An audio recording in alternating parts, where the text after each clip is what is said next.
Салам достор, эгерде сиздер биздин каналда биринчи жолу болуп жатсаңыз, анда подписаться баскычын баса кетиңиз. Ошондо гана биздин жаңылыктарды биринчилерден болуп көрө аласыздар. Чек ара маселелерин жакшы билесиздер. Күндөн күнгө жылып, чек арадагы үйлөрдү сатып алып, улам жылып келет. Мына буган чекит коюлат эле, ошол жакын жерде жүрсө, ошол жерде иш болсо. Жана Россияга, Казакстанга кеткен 1 миллион кыргыз бар экен да. Ошонун 600-700 миңи мына депутат Жураев айтты, түштүк тараптан болот деп. Сизде толук информация жок экен да. Биякта отуруп алып, сиз карта менен иш кылып атпсыз да. Барып туруп жеринде иш кылыш керек болчу да. Биз өткөндө барып өз көзүбүз менен да көргөнбүз, илгерки чек араны дагы билебиз. Казактар чындыгында эле бер жакка кирип пост коюп алган да.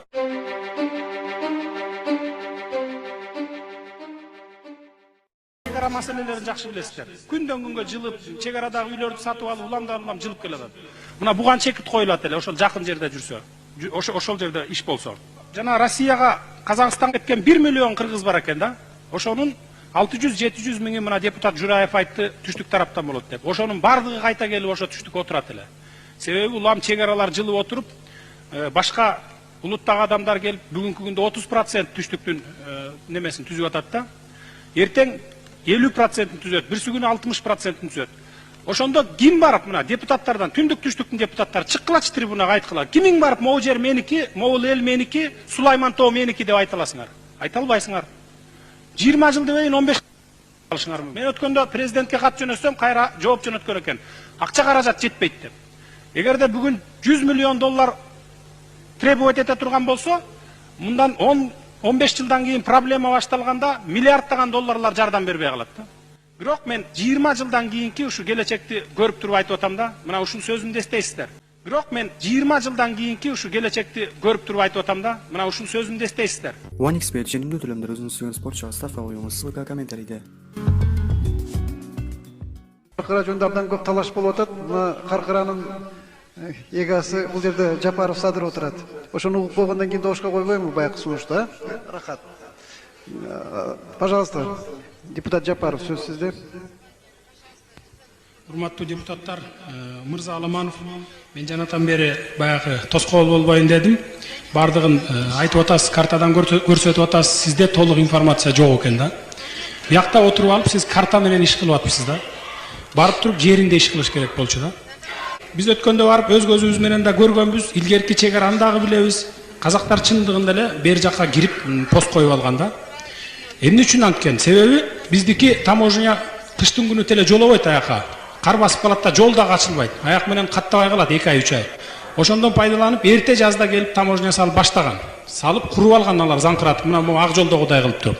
Биздин таможнянын кебетесин көрсөңүз тоок гана да кандай эмес. Ошондуктан условия жоктуктан бара албайт кыштын күнү биздин таможня. Мына биз жердин баарын ошентип алдырып ийгенбиз да. Биздин малчылар дагы сиз айтып аткан жанакы тоонун түптөрүнө бара албайт. Бер жакта эле жетет. Биздики аз союз тарагандайын азайып кеткен да малчылар. А казактар барып отуруп ээлеп эле анан биздики деп эле мурун эле биздики болчу ийта эле. Мына бул силердики десе картада карап туруп ошону жасап коюп атасыңар да. Ошондуктан бул ратификацияны биз күзгүгө калтырышыбыз керек. Мына мен 1-июлда ушу каникулга чыккандайын деп бир выездной семинар кылып уюштуруп атабыз. Бүт депутаттарды мына чакырып атам, коллегаларымды. Ар бир министр силерде барышыңыз керек. Аликбек Жекшенкулов, сиз сөзсүз барып өз көзүңүз менен көрүшүңүз керек экен да. Ошондон кийин гана муну ушул ратификацияны күзүндө алып келип анан добушка коелу. Илгери ал жерде бүт баары кыргызга тиешелүү болгон да. Муну өзү казак туугандарыбыз өзүлөрү макул болуп, эч бир талаш тартыш жок илгери. Кийин баягы союз кезинде малчылар келип отурукташып, ошол жайлоолорго казак туугандардын малчылар келип отурукташкандан кийин анан ушул граница суудан бөлүнөт болуп калган. Болбосо бул ортодогу казак менен кыргыздын ортосундагы тоо жүрүп отуруп Кытайга барып такалат да. Ошол тоодон граница болгон илгери. Тоодон болгон граница, суудан эмес берки. Суу биздин территорияда болгон да. Ошон үчүн ушунун баарын толук айтып кетип, жана айтпадыбы мына могу эле Токмоктогу жана чыканак болуп турган жер. Ошол жер бир кенедей эле жер. Ушундай жердин кызыкчылыгы келгенде силер дагы соодалашып, бай, могу жер деген биздин эле жер деп. Чынында эле бул жерге мындай болгон да, жана суунун платинасын куруш үчүн эле ошол жерди бурган. Атак суу деген түп-түз эле аккан. Биздин ушу бир кайдыгерлик мамиле жасаганыбыздан алдырып ийебиз да көбүнчө жерлердин баарын ошентип. На самом деле ким азыр мелде эме кылат тиги талашат ушу Токмоктогу жерди. Так ошол сыяктуу эле алдыгы жана тоо ташты биз алдык, анан түз жерди берип атабыз деп атпайсыңарбы? Могу 4000 гектар деген 4000 гектар деген Казакстанга, жанакы именно таможняның турган жери да. Бул жер түз жер, жайыт жер. Малчылар алып чөп чаап алчу жери да, кышкы тойтун камдап алчу жер. Ошон үчүн муну ратификация кылгандан силер айтасыңар да, мына ратификация кылып өткөзүп жибердик. Эми ушул граница менен биз кабыл алышыбыз керек. Эми таможня пост тура берсин ордунда дейсиңер да, кабыл алынып калды деп. Ошон үчүн өз көзүбүз менен барып көрүп, мына 1-июлдан 5-июлга чейин дагы бир жолу айтып коеюн. Официально мына сиздерди чакырып атам, барып ошол жерден көрүп келип, күзүндө анан кийин кабыл алабыз. Көрүп атасыздар, кандай маалыматтар келип атат Баткенен чек арасында, кандай жертвалар болуп атат, кандай орчундуу маселелер болуп атат. Ошондуктан мен бүгүн саат 11-де ушул боюнча маалыматты гана угууну сунуш кыламын. Биринчи сунушум, экинчи сунушум ушуну кийинки жуманын күн тартибине киргизип, процедурасы менен комитеттерден бери карап койбосок болбойт. Себеби Баткенен чек арасы боюнча бир канча жолу маселе көтөргөндөн бери бул эл көчөгө чыкмайынча, жертип болуп бирөө өлүп, бирөө өрттөнбөйүнчө эч кандай бул чек араны токтоо үзгүлтүктүү жүрбөй атат. Жакшы иш болбой атат. Ошондуктан бул боюнча маселени кийинки жумага күн тартибине киргизип карасак, бүгүн маалыматты угуп коюу деген эки сунушту берем, колго салып койсоңуз. Рахмат. Рахмат. Үчүнчү микрофон. Рахмат, Дастан Арыспекович, саламатсыздар, урматтуу депутаттар. Дастан Арыспекович, мен дагы Карамат Бабашевну колдоп кетет элем, маалымат угуп койсок, себеби бул бүгүнкү күндө өтө кырдаалуу оор ал жакта. Мен ачык айтып коеюн, Лейлек районуга азыр жол жабык. Бүгүн азыр эле мага маалымдашты, даже груз 200-ни өткөзбөй коюшту. Ошол жерден биздин кошуналарыбыз. Ошон үчүн Дастан Арыспекович, өкмөт акыр күндөрү кодекс же ошол коопсуздук шаар менен алектенип, баягы биздин мамлекеттин коопсуздугун, ошол жердеги баягы жарандарыбыздын бейкуттугуну баягы унутуп калды да. Ошон үчүн баягы вице-премьер деле ушул жерге атайлап чек ара маселелери боюнча карадык эле. Мен 1 ай мурда мына өкмөттүн өкүлү отурат, ушул жерде айттым эле, эртең жазгы талаш иштери башталат. Ошол жерде баягы маселелер көтөрүлөт десем, бир дагы действия кылбай койдуңар да. 1 ай мурда айттым. Ошон үчүн алдын ала иштерди кылыш керек экен. Маалымат угуп, бирок Дастан Арыспекович, өткөндө да комитеттер карап, палатага карап койгонбуз. Ошол жерде бир өкмөт башчынын позициясын угайлы. Бир дагы жумуш болбой атат Тажикстан боюнча. Ал жерде чарбалык жумуштар чек арадан башка бир топ маселелер бар да. Ошон үчүн бүгүн 11-де тийиштүү органдарды чакырып маалымат угуп, бирок эмки жумада сөз палатада комитеттерди карап коюңузду суранабыз. Рахмат. Рахмат. Урматтуу Карамат Бабашевна, Забыл Гапурович, туура маселени көтөрдүңүздөр. Мындай кылсак кандай болот? Азыр мен өкмөт башчысы менен да сүйлөштүм, тийиштүү органдын жетекчилери менен сүйлөштүм. Биринчи вице-премьер-министр учуп кетиптир эртең менен. Ошол жерге барып эл менен жолугат. Анан 11-ге жетише албай калат болуш керек. Түштөн кийинкиге жылдырсак. Азырда толук маалыматты алып, анан түштөн кийинки чакырсак кандай дейсиздер? Каршылык жокпу? Үчүнчү микрофон. Дастан Арыспекович, эми түштөн кийин эмес, 11-де эле угуп коек, себеби коомчулукта элдин арасында паника башталды ал жактачы. Ушул жерде айтыла турган жер ушул, биздин трибуна. Маалымат деле угайлы, суроо жооп жок эле.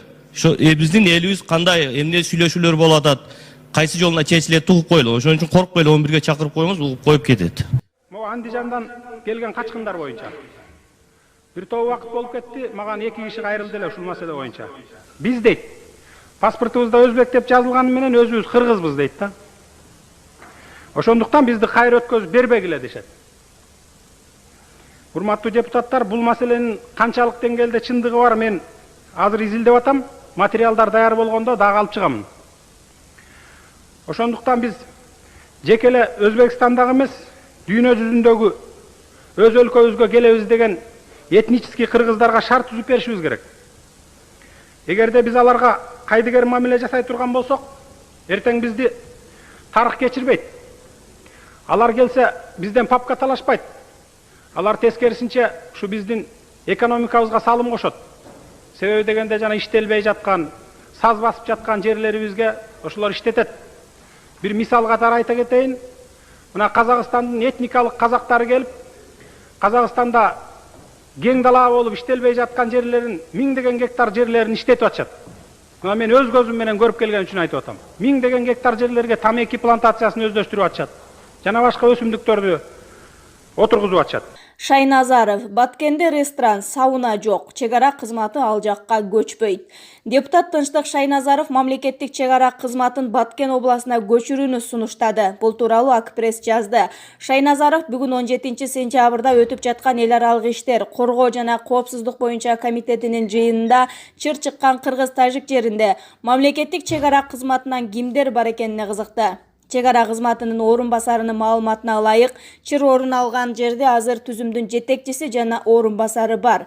Казакстан менен чегарабызда маселе жок. Көйгөй негизинен Өзбекстан жана Тажикстан менен болгон чегарада бар. Мен 9 жылдан бери мамлекеттик чегара кызматын Баткен областына көчүрүүнү сунуштап келем. Эгер бул түзүм ошол жерде жайгашса, жергиликтүү элге моралдык жана психологиялык дем болот. Түрдүү кырдаалдарда байланыш да жакын. А бизде адатта кандай болот? Конфликт орун алат, Бишкектен Баткенге барышат, анан келип отчет беришет. Чынында мындай эффект жок. Чегара кызматын Баткенге которобу же жокпу билбейм. Менимче которбосо керек. Ал жакта кафе, ресторан жана сауна жок, деди Шайназаров.